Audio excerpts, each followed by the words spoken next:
আসসালামু আলাইকুম ওরহমতুল্লাহি ওবরাকাতুহ। প্রিয় ভাই ও বোনেরা, রমজান মাস শেষ হয়েছে, কিন্তু ইবাদতের পথ কখনোই শেষ হয় না। আজ আমরা জানব রমজানের পরবর্তী মাস শাওয়াল এর কিছু বিশেষ ফজিলত এবং আমাদের করণীয় সম্পর্কে।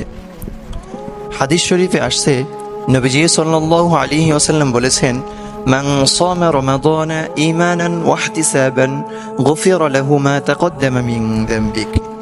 নবীজি সাল্লাল্লাহু আলাইহি ওয়াসাল্লাম বলেছেন, যে ব্যক্তি রমজান মাসের রোজা পালন করেছে, তারপর শাওয়াল মাসের 6টি রোজা রেখেছে, সে যেন পুরো বছরের রোজা রেখেছে।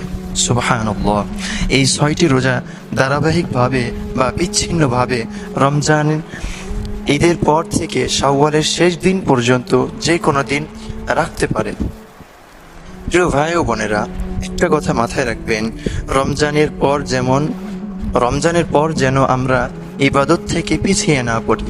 এই শাওয়াল মাস হোক আত্মশুদ্ধির নতুন এক অধ্যায়। 6টি রোজা রাখুন, কোরআন তিলাওয়াত করুন, নফল নামাজ আদায় করুন, গরিব দুঃখীদের সাহায্য করুন, নিজের আত্মার হিসাব নিন, রমজান আমার জীবনে কতটুকু পরিবর্তন আনলো। হে আল্লাহ, আপনি আমাদের সকলকে শাওয়ালের 6টি রোজা রাখার তৌফিক দেন, রমজানের আমলগুলো ধরে রাখার তৌফিক দেন এবং আমাদের ঈমানকে মজবুত করার জন্য তৌফিক দান করেন।